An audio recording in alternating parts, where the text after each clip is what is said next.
Montezuma to the shores of Tripoli. We fight our country's battles in the air, on land and sea. First to fight for right and freedom, and to keep On this episode of Cigars and Sea Stories, Mike is joined by guest host Mr. Jeremy Paris. We are currently interviewing or joined by a fellow guest. This is awesome. So many veterans. Mr. Brandon Porter, who is the founder of the Veterans Manufacturing Academy, which is located here in the great state of North Carolina. Brandon is a fellow Marine. He's a grunt, yet. And we could not be happier to have a transition veteran, fellow entrepreneur, fellow hard charger. Welcome to Cigars and Sea Stories, Brandon Porter. Hey guys, how's it going? How's life? Outstanding. Life is fucking awesome, man. I live like a king. Sweet. Yep. When I called Brandon, he was spackling his walls. Yeah. That's how a king lives. Yeah, well, I mean, I always try and better my position, and sitting in a living room that looks like shit is annoying. So instead of sitting here being pissed at my living room, I'm going to make it nice. Nice, getting shit done. Yeah. So real quick, tell us about the Veterans Manufacturing Academy. What's this all about? All right. So the Academy is my idea, my business idea, and it started about little over 2 years ago. When I got out of the Marines, like as you said, I was a grunt. Those were the only real skills I had. So went to the VA, went to school for gunsmithing, figuring I could replace being a grunt with being a gunsmith, which was cool. It was fun. No. But I didn't really learn everything I wanted to learn. I wanted to make a fucking gun. I didn't want to take somebody's old, their grandpa's gun and make it nice, or buy a bunch of fucking parts online and make an AR. I wanted to get a piece of steel and make a gun. So old school gunsmithing didn't really cover that. Didn't really do what I wanted to do. So then I went to school again for computer integrated manufacturing, and that's where I learned how to use the machines to cut the metal and make a gun. And I did. I made a 1911. So nice. While I was there at the school, the dean and the program director asked me if I would stay and start a firearms manufacturing program. And so I was like, fuck yeah, that is like a dream job. Oh, absolutely. Sit around with a bunch of fucking machines making guns and bullshitting. Like, how could you go wrong? So I jumped on it. I said, yeah, of course, I'll do it. And that meant they wanted me to write the curriculum and the syllabus and figure out everything needed. And it was a real pain in the dick at first. But it was fucking awesome. And I looked at it as my legacy. Like, all right, I busted my ass. I stayed positive. I went to school. I learned something. Now I'm going to make something of it, and I'm going to pass it on. And the program got started, and everybody was all, motivated, and they seemed like they wanted the program to start. Mm-hmm. But the innovation and motivation ended at me. And that's when I started to realize how fucked up it was working for the community college system, the public school system. And that's where I came up with the idea for the academy. The majority of the students I taught were just fucking shitheads, just entitled. And now, wait. Are these college kids that are coming through, or are these veterans? No, these. So I taught at a community college in Johnson, in a county here in North Carolina, and it was 19 and 20-year-olds right out of high school. Even high school kids the schools are focusing now on high school and elementary kids, trying to get them in as fast as they can. They're not letting them grow up and learn about life in high school like we did. These fucking kids are coming over and going to college before they finish high school, and they're just getting pushed through. They don't take it seriously. They don't give a fuck because they're like 15 and 16. And it's like before the stage of boot. Like you're teaching before they're even a boot. You know what I mean? Yeah, Like, yeah, wow. And there's no hazing. Oh man. And there's no hazing. Yeah. There's no respect has been gained yet. Yeah, and you can't even. I failed. Like, so I give them a test, and 60% of the class would fail. So the dean is like, "Oh well, that's unsat. You need to change the test because we need these fuckers to pass so we can get paid." Oh my God. And I was like, "No, I'm not sending people out into the workforce with a degree that has my name on it. Like, I'm not putting my name, my reputation out there like that." Nice. So Yeah, if we could just keep lowering the bar a little bit more, a little bit more. and then Dear what really God. killed me is, so when I put the curriculum together, I figured out a way for the students to make so many guns that we could sell them and that we could fund our program. We wouldn't have to rely on the school's budget. We could fund it ourselves by selling parts that we make. And they're like, no, that's too much. That's a lot of work. It's like, goddamn right, it's a lot of work, but I mean, I'm willing to do it. And they just, so I said, fuck them, and left. And I'm starting my own school, Motivation. the Veterans Manufacturing Academy. Mm-hmm. And I'm targeting transitioning veterans. Fuck those entitled kids.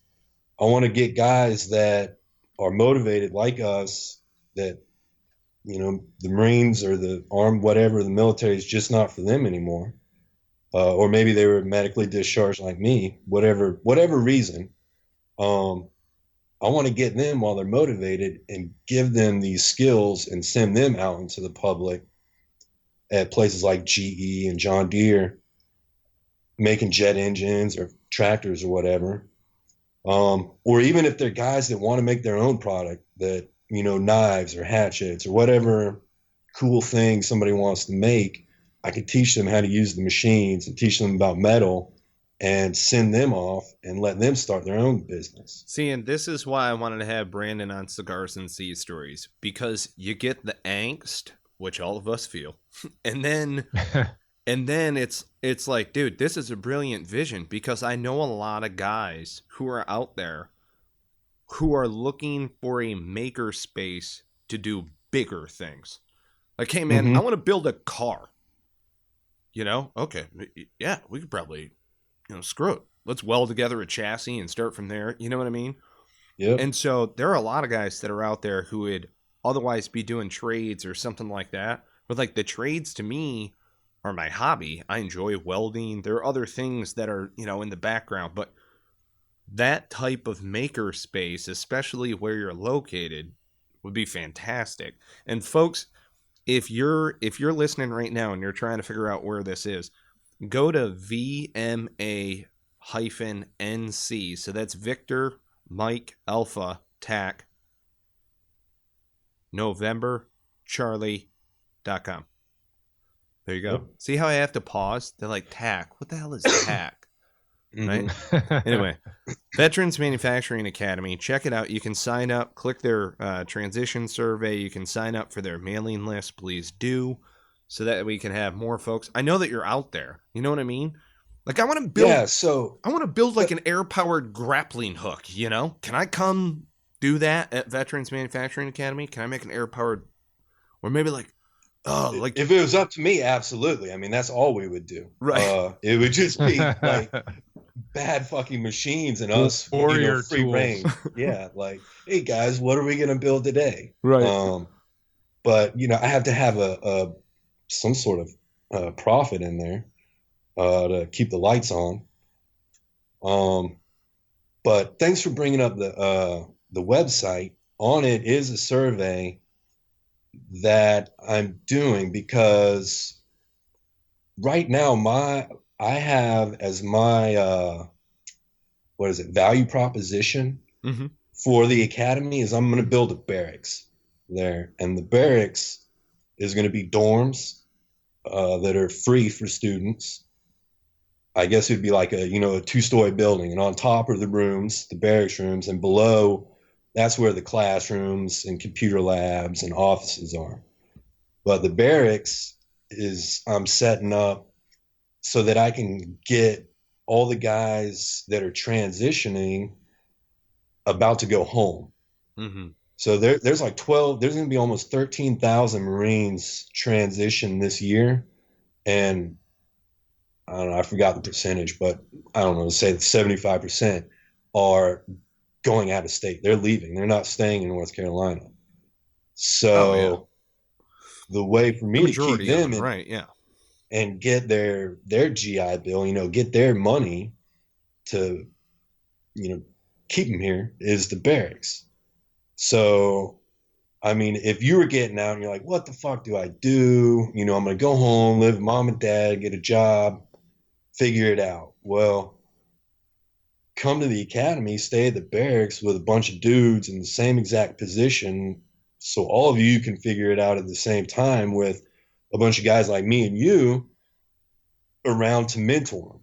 Yeah. And show them the ropes and tell them and help them on their path, and also help them realize that they need to figure out, put together a fucking game plan, guys. You're getting out of the military.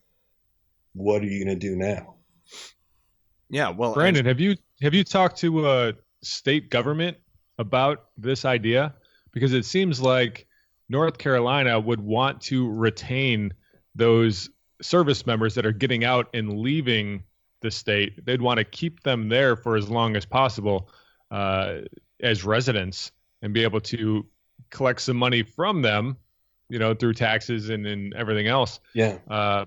So they might be interested in helping you out with, maybe a grant or something along those lines for getting this thing going with the barracks.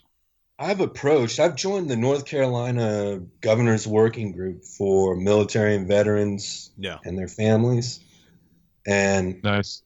That's headed up by a Marine general, General Wilson. Mm-hmm. And so, I'm trying to get in with the government. But once I start telling people about this plan, they're like, holy fuck, that's a lot of moving parts. That's a lot of work. It's a lot of money. Well, and you're a nonprofit, so we can't make money on this. It's a pain in the ass. What I love about this is when you explained this to me earlier, my vision was you had like a 4-car garage with an apartment above that like 4 guys could live in. And here's why that vision immediately popped into my head. I'm not going to show up for months at a time. You know what I mean? If I could travel to your neck of the woods and be out there for 2 to 4 days, where we're just constantly we're there for a reason. You're isolated. You don't have distraction. You don't have anything else. You're only going to work. You're going to be around fellow veterans who are working on their projects as well, and then potential outside, kind of synergy resources. Like Jeremy's talking about all of the resources, Bunker Labs is talking about the entrepreneurship aspect of it, and there's different things. It doesn't need, it's like that lands it, and then you expand it from there as far as through growth. But what I love about it is if I could just go to a pole barn in the woods that had all of the stuff that I needed in order to build, like a badass dune buggy with a turret on it or whatever. Yeah. Hey, honey, I'm going to do this man trip. No, we're not going hunting this time. We're going to go. No no, I'm not coming back with dead animals this time. I'm going to come back in a bitchin' dune buggy with like a scissor turret coming out the passenger side or something badass. Yeah, exactly. So that I can take it on hunting trips. Yes. So that I can go hunting more often. Yeah. Well, because I talked to guys. I got my buddy Eamon Lang, which he's running an adventure magazine that's getting ready to pop, but he was doing a makerspace idea out in the Pacific Northwest area, because there are these call them inventor maker spaces that are more robust. They have better tools and assembly. They're not necessarily all building guns and have all of those tools.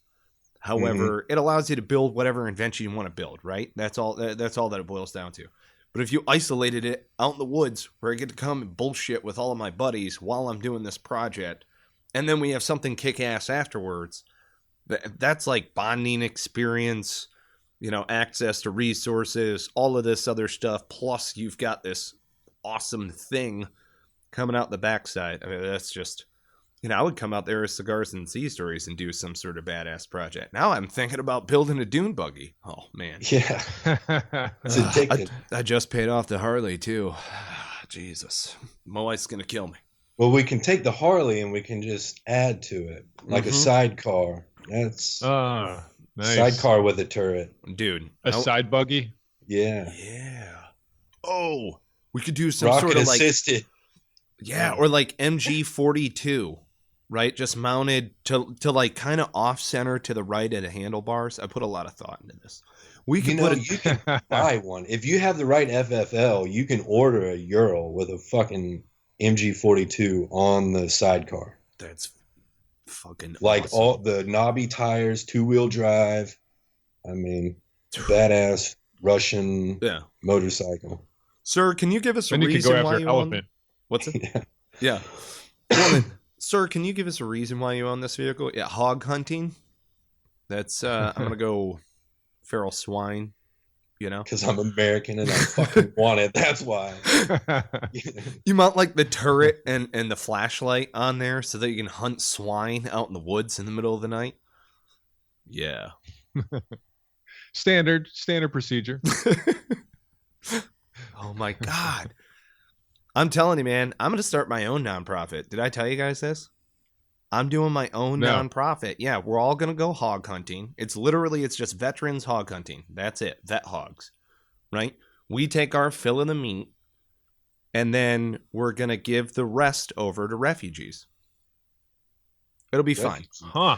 Don't worry about it. It's going to be totally fine. That's not kosher. I'm seeing a couple of. Is there a red flag there? We're gonna help feed the refugees. Is that? I just want to help. Swine though. Only yeah. We only go hog hunting. We didn't go, vegetable hunting, right? What? They're not gonna take good food? Come on, come on. hanging the hog. Is that what you could call it? Yeah. I'm going to call it halal hog hunting. Oh, too much? Is that too much? That might be too much. That's all right. So my wife, once I get the academy started, that's her time to figure out what she wants to do in life. And so she wants to start a business. And we came up with a business plan to where it's like a convenience store, but it only sells veteran made products. You know what I mean? So it's like a small little PX or what's that 5-day store, whatever the fuck it's called. Yeah, 7-day store. 7-day store. Out here next to the academy, and we're gonna call it the Aloha Snack Bar. Nice. Dude, do you remember the Aloha Snack or the Aloha Stand, I think is what it was called in Kuwait? I think it was on Camp Freedom or Camp Virginia. Kuwait. Oh, no? Oh, my God. They had snow cones, bro. It was like 1.5 miles by foot away from the hooches. I walked there every single day and got a gigantic, like, big gulp size snow cone. Massive. And it was like the Aloha Stand. Oh, it was so fantastic. And then I go over to the USO. Oh, Kuwait was the shit. Too bad we only stayed there for like a week. Sorry, I didn't mean to interrupt you. It's such a good memory. It's like you're on your way home. Oh, what would make this desert not suck? Oh, snow cones. Snow cone. Duh. The guy was just raking in cash. It was the Haji shop. It was just good idea, bro. Anyway. Fuck yeah. You should sell snow cones, by the way. Just saying. I mean, it gets hot here. Yeah. So 7-day store selling veteran-owned products. That's cool.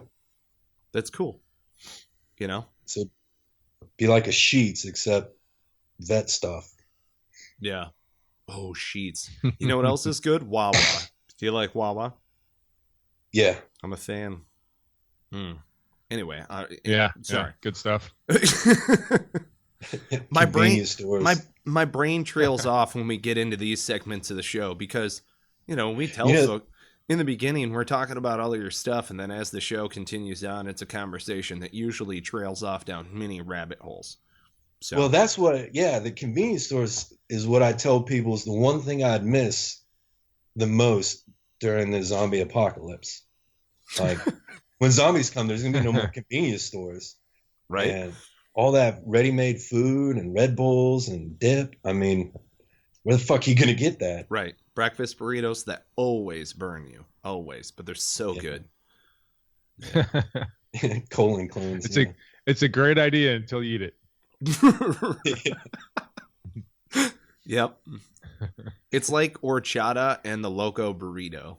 You know, it's a really good idea in theory. You know, it's like communism on paper until you had humans. Yeah. Oh, dude. Like communism on paper. I've never heard that one before. Dude, when you look at it on paper, if you only had lemmings, it would probably be a good idea. And then you start adding, you know, like free will and people like me. And it's like, nah, not so much. Yep. That's what I thought when I read the Communist Manifesto. I had already served, you know, downrange by the time I'm in college reading this thing. And I'm like, it's, you know, if you're just talking about sheep, you know, it'd work out. You know what I mean? Yeah. Anyway. Oh, goodness. Yeah, dude. We were talking, I think, the last time. Because where'd you serve, Brandon, where'd you serve as far as like East Coast, West Coast, what units, downrange, so on and so forth? All right. So I, Paris Island. I moved from Texas here to North Carolina because my little brother went to Paris Island. And there's no way in fuck I was going to go Hollywood when he went Paris Island. So there's that. And then went to see, and you know, that's funny. You know, I joined the Marines because my little brother told me I couldn't.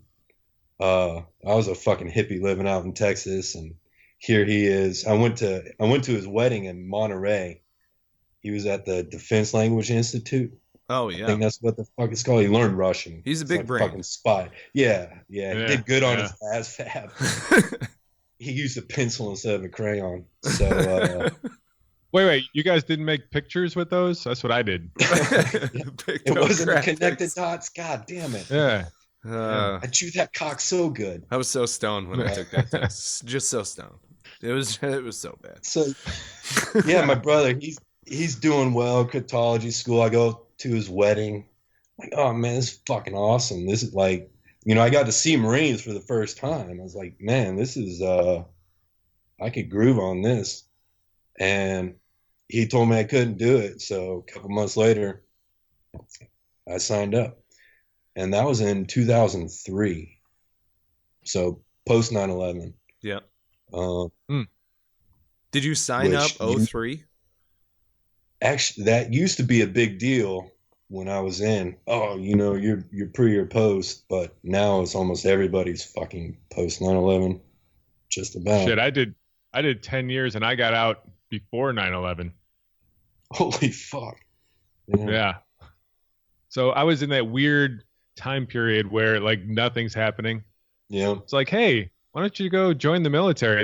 There's never going to be a war. There's nothing going on. And yeah, it was right. Back then. It was being sold as cheap college. There was, you know, when the recruiters would come through, it was just like yeah, you know, you go camping and stuff like that. And I'm like, what? Like if I'm gonna go in, I wanna be a soldier. Like I want to be doing the soldier stuff. They're like, yeah, that's what we do then. Yeah, that's what we do. Yeah, totally soldier stuff. Yeah, and getting in there and I mean, I got suckered into a personnel job because I could type because I took typing in high school. So they're like, oh yeah, you can type. Well, you get a huge bonus if you go into personnel. And I'm like, no, I want to be a soldier. And they're like, oh yeah, but well, everybody's a soldier. But for a job, what are you going to do when you're not doing that? You need a job, and you can type, so you might as well take this huge bonus. And I'm like, huge bonus? How much? $1,500. I'm like, come on, really? Like, I mean, somebody poor in Buffalo like me, who grew up with absolutely nothing, $1,500 sounds like $1 billion. It's the same thing. So I signed up, and $1,500. They didn't tell me that gets spread out over the course of your enlistment too. So spreading that by like 4 years, not a hell of a lot of money. Oh, the rope-a-dope. The rope-a-dope. Yep. Yeah. Damn recruiters. See, you guys got treated well though, right? I mean, you didn't get lied to at all by your recruiters? Oh, yes. Oh, no, I made it clear. I actually had to wait for an infantry slot. I had to wait a couple months. Oh, did you? I'm doing infantry and that's it. Yeah, I was the same way. They're like, well, you scored this. No, infantry. Yep. Yeah. And I told the guy, I was like, why the fuck? If I'm going to join the Marines, I'm going to fucking fight. Like, yes. Why else would you join the Marines? So, yeah, I waited. I got the slot. I went to Paris Island, then SOI right here. Geiger. Camp Geiger. And then went right next door to Lejeune with 3-6. And got to 3-6 about a little over 2 months before we deployed. And so I had like a month that I think we did one training exercise, whatever. And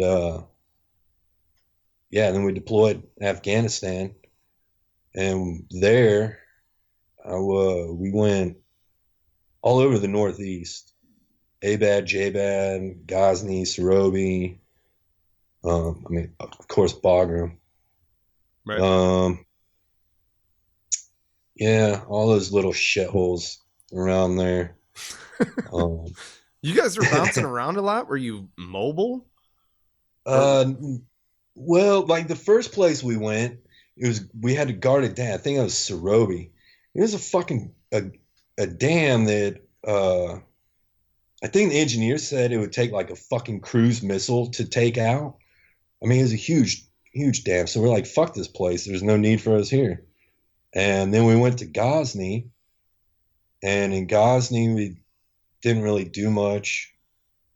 Mostly stood fucking post, 24-hour goddamn duty. Mm-hmm. And, presence patrols. Never got to do any real ambush type cool shit there. And left Ghazni, went to Jalalabad, the PRT there. And that's where we stayed for a while. And didn't have to do guard duty. We went on missions there. And then my platoon, it might have been a platoon or two platoons. We went to Abad for a little bit. Yeah. And then that was it. That's everywhere we went. Dude, you're hopping around, man. Usually we just get stuck in different places. Yeah, no, we were all over, man. Like fucking little villages going out to, fly out, spend a week in some shithole compound that owners don't really want you there. Go home or go back to the fob and then go out again, do it all over. Yeah. We were there for the first elections. That was pretty fucking cool being a part of that. Saying I provided security for the democratic process. Oh, yeah. No, So we had to cordon off all sorts of different like voting areas and stuff like that in the city of Ramadi on the first elections. Mm-hmm. And it was, so yeah, it was cool, but it was also like, all right, which one of us are going to get hit? Like, it's going to happen. Which one of us is going to be in contact? And then when you go over to the other ones, of course, you can't leave your post essentially on these cordons. Did you guys ever encounter, like, on elections, did anybody get hit or anything like that? I don't know. We were not in my company, and definitely not in my company. But we were pretty fucking good. We had our shit together, and we stopped a lot of stuff, actually, from happening. So, Right on. No. Well, that's good. I mean, shit, man, was you a were doing your good day. job. Yeah. Yeah, exactly. I mean, that's one of Yeah. those things. Hell yes.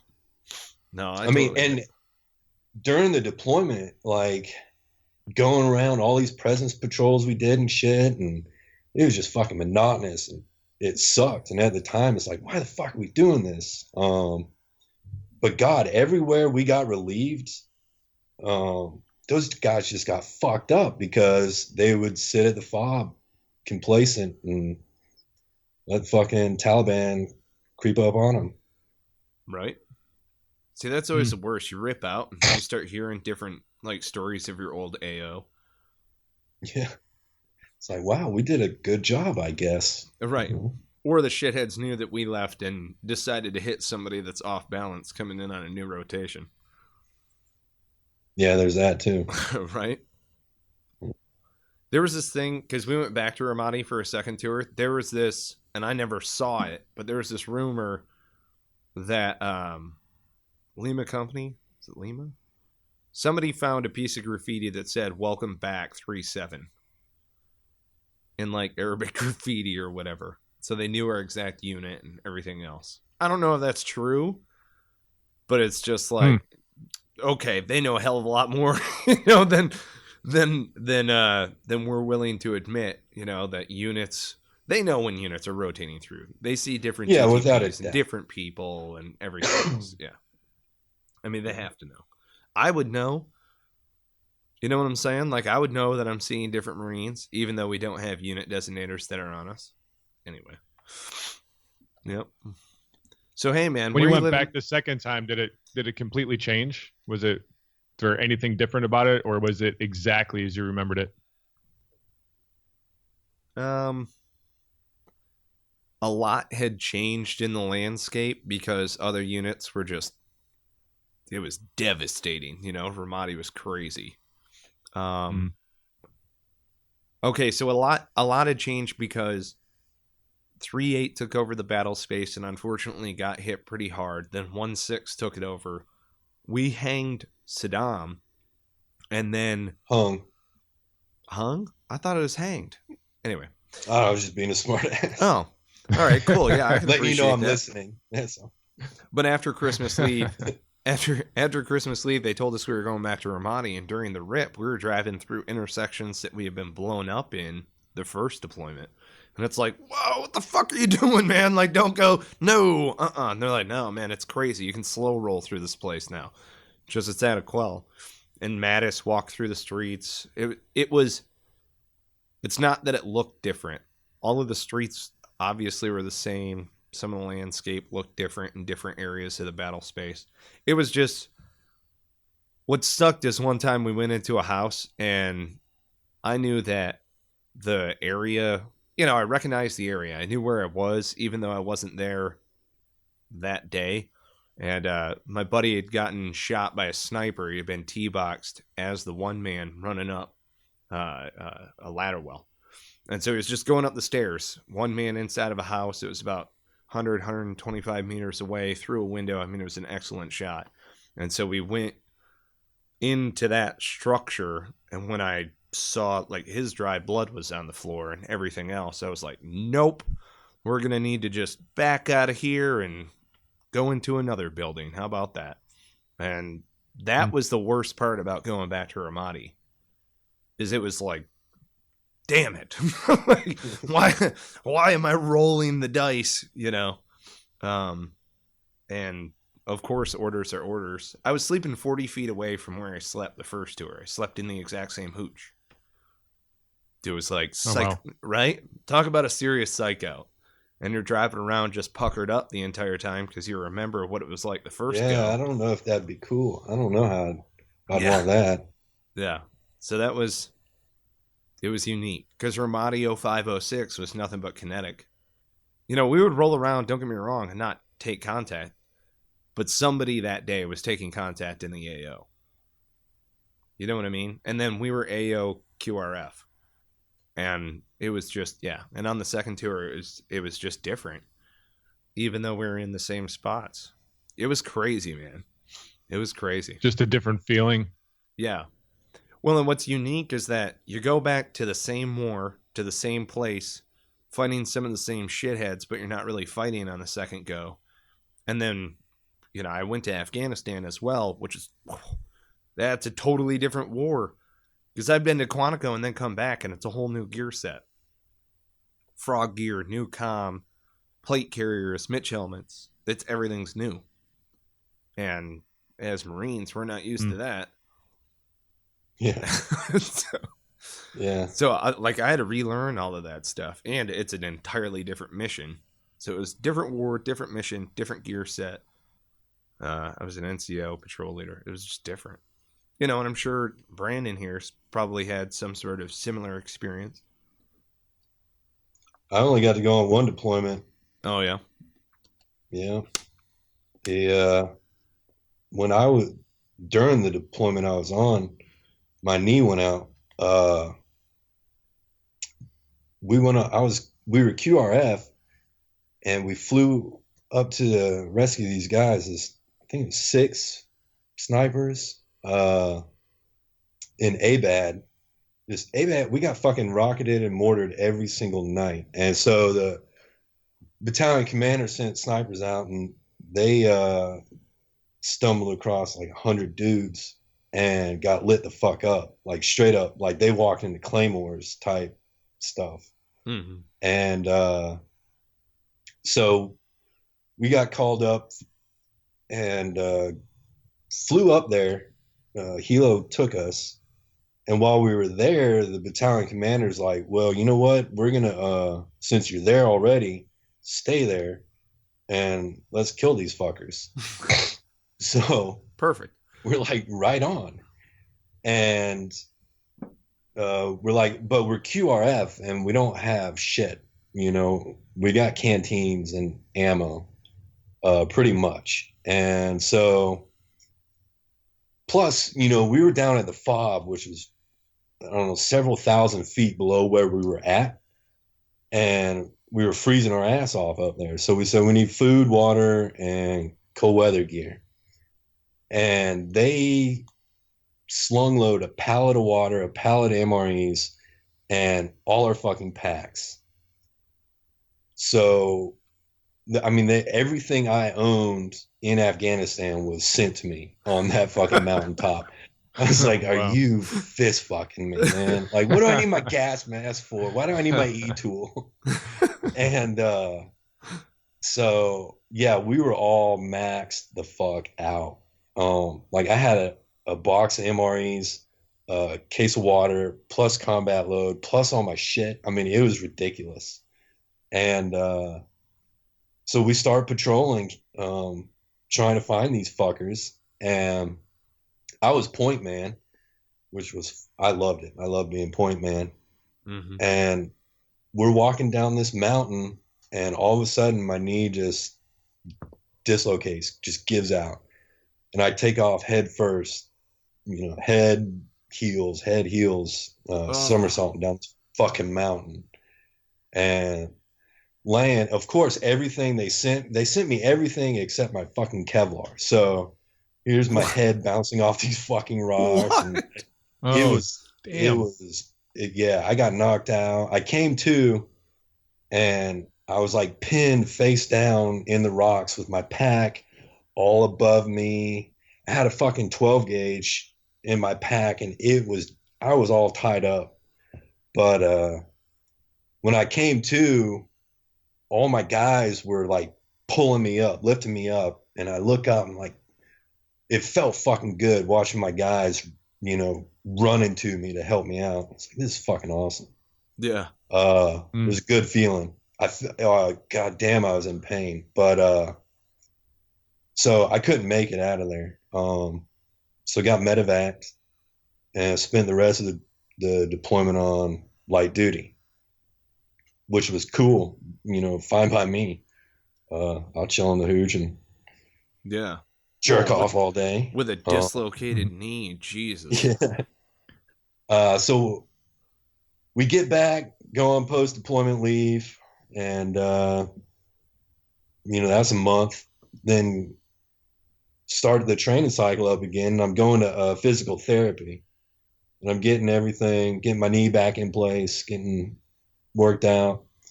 And then we got to go to like AP Hill and CAX and all that bullshit. Yeah. So I did a complete fucking workup and didn't get to deploy to Iraq. Because every time we would go somewhere, I'd have to stop my PT, go do the training, come back and start all over again.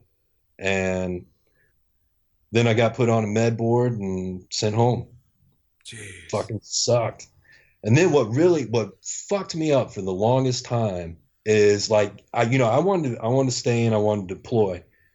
And everybody's like, oh, that's the $1 million wound. No, man, that fucked me up. I couldn't even go around Jacksonville. I couldn't go around any Marines because I was like, I'm a fucking failure. And went to the VA. My meniscus, when you're born, it's like a donut, and then it separates into two C's that kind of straddles your kneecap. Well, mine never separated at top, so it was like a fucking ramp from my kneecap, and that's what caused my knee to dislocate so easily. So it was just a matter of time when it was going to happen. Yeah, and it happened in Afghanistan. It happened. But and it happened anyway. while you were on a patrol in the middle of fucking Afghanistan. Like shit. And it happened when you happen to have no Kevlar on. And a pack. I did get and a shotgun. And an AR and an E-tool and yeah. Right. But and I do got a cool gas fucking picture. Yeah, my gas mask. Not many people get a picture of their own medevac. So I do got a picture of me dangling from the wire. You got to send it to us. And when we were getting picked up, the guys, the Black Hawk flew over and they dropped, I think it's called the penetrator. And it's just a cable with a hook on the end, or a thing that folds out. And so me and this dude holding me up, the cable comes down, he grabs that cable and it shocks the fuck out of us. Yeah. We fall over. Damn it. And so we figured out what happened. We're standing there. The helo drops it again. And he grabs it, but I ended up getting blown over and blown down the mountain again from the rotor wash. Oh, geez. And we're like, holy shit, this is bad. This is a cluster. Yeah. Yeah. They pulled up the cable. The PJ got on it. He came down. When he came down, he put me on it how I was supposed to be. So imagine a cross, and you sit on one part and you straddle your legs over two of the others. Mm-hmm. And so then he sat kind of facing me like some kind of Kama Sutra position, but his legs were draped over mine. Right. And so when we got pulled up, that caused my legs to stick out straight in front of me. Ooh. And as we're going up, my fucking bad leg, the one that I just got medevac for, got stuck under the fucking helo as we're being winched up. Oh, So it was like, no. a triple whammy. Just it fucking sucked. But dude, going back, getting to the ER, getting doped up on painkillers, and then sitting there on the flight line watching A-10s roll in off, coming in off that mission I was just on. It was fucking awesome. That was pretty surreal. That's nuts, bro. Wow. Now, I can relate. I tore both my ACLs and my knees at 2 different times. And the first time I was still in the Army, and so they worked on me here at Fort Meade. But they put me on a waiting list for 6 months after I tore it. So I was scheduled to get surgery in 6 months to fix my knee. In the meantime, they pretty much gave me some Ranger candy. Said here you go, you're gonna be fine. Just maybe wrap it up with an ace bandage or something. Right. And your knee, after the swelling goes down after about a week, you feel like everything's fine again. So I would be walking down the street, everything's fine, and it would just go out on me again, and it was that same exact pain as when you first did it initially. Yeah. And it would swell up again and be the same thing where you can't bend it, you can't do anything, it's just stuck in that position. And I did that so many times in that 6 months that when they finally did the surgery, they scoped it and they took the pictures of it and everything. And the part where my ACL was supposed to be connecting to my bone, it was completely smooth. Like it had rubbed so much that there was no place for them to put it. They had to drill a new hole. Oh dear God. After I got out, so I spent a year in PT and then going on, when I went to California, 29 Palms, I was a fucking road guard, and then I'd get on a fucking van and go to the hospital and do PT every day. Nice. So, Bush Medical Center. Don't you love it? Yeah, there was a group Bush of us Naval Medical Center that did that, and we would sneak off and go to the fucking pool and just do dumb grunt shit. Hell yes. But so after I got out, I thought I was, kind of good. I went through therapy several times, physical therapy, and then it was like 2 weeks after I got out, my fucking knee dislocated again. I was like, son of a bitch. So I went to the VA, and they're like, oh God, we're going to have to cut your knee off and then reattach it and realign it. And you're going to be in a cast for a year. What? I was like, holy fuck. Yeah. They were talking about completely cutting my knee off and then offsetting it and screwing it back in place. Oh dear God. So at the time, I'm like, well, that would make sense. That would be a fix. So let's do it. And so I'm all prepared to be bedridden for a year, thinking I'm having my, this major surgery. And I go in, they put me under. I've got this contraption that's going to be screwed to my leg with me. So I remember going into the OR with it. And when I woke up and came to after the surgery, it was still there. And I was like, what the fuck? What happened? And they're like, oh, well, it wasn't as bad as we thought. It was just your meniscus. So we just cut it and you're all good to go now. Hell yes. Get the fuck out of here. That's good news. Yeah. Wow. Why couldn't you figure this out? Dear with me, God. you cocksuckers. So your other knee still has that same issue? Or No, my other knee, it separated fine. Oh, okay. Normally, it was just this one, no bad one. Well, hey, as we go to wrap things up, do you have any parting words as far as Veterans Manufacturing Academy and everything else that's going on in present time? Yeah, so I'm trying to start a steering committee to get that motherfucker started. I'm trying to get. I've got a bunch of connections, GE, John Deere. So I've got a bunch of people, and it's one-on-one connections, me and them. I'm trying to get everybody together now, round table, put our minds together. Let's get it started. Let's get a building. Let's get the land. Let's get the machines. Nice. And go. So if you folks want to be a part of this, check out VMA-NC. That is Victor Mike Alpha November Charlie. And again, it's Veterans Manufacturing Academy NC. And you can find them right now. It's VMA-NC. nc.com. Go in there, click their transition survey if you're interested in this. I am. Please. Well, actually, everybody take it. It doesn't matter if you're interested in manufacturing or not. I need the data to give to investors. So both of you guys take it. Just help me out. Yeah, man. So that sounds cool. I want to come out and hang out for like a long weekend, and we build a really badass project, and then get to go and have fun with said badass project, or turn it into a business or something cool like that. Well, you got to test it out, right? I mean, of course. You make something, you got to test it out. Absolutely. Well, hey, brother. You know who would be interested in this? Would be Mike Rowe. You need to get him on your board or something. I think he loves manufacturing jobs. And if you're going to be training vets to do manufacturing jobs, I think he would be able to help out there. Yeah. How about you shoot me his number and I'll give him a call? Hey, there we go. You know what? Yeah. I might have a connection or two. I'll let you know. Really? Yeah, that would be awesome. That's what Cigars and Sea Stories is all about. Yeah. Smoking and joking, making connections, hanging out. Yes. What's that, brother?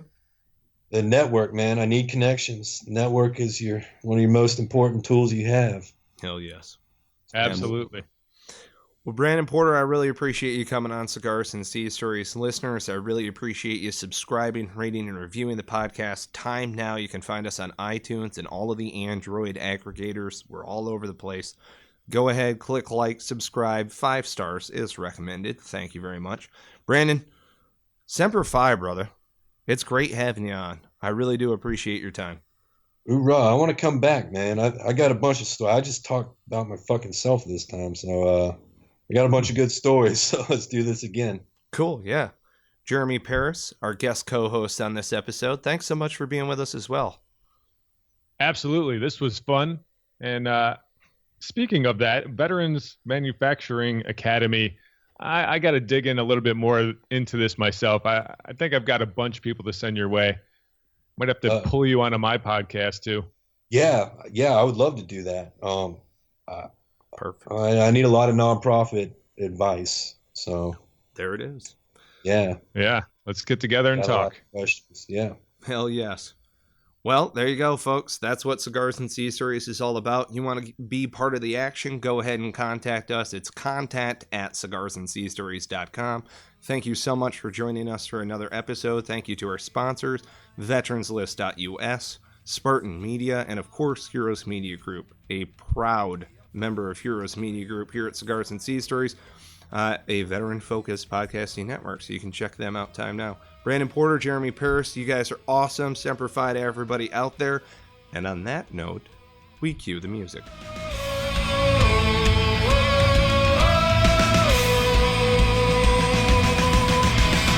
flag unfurled to every breeze, from dawn to setting sun.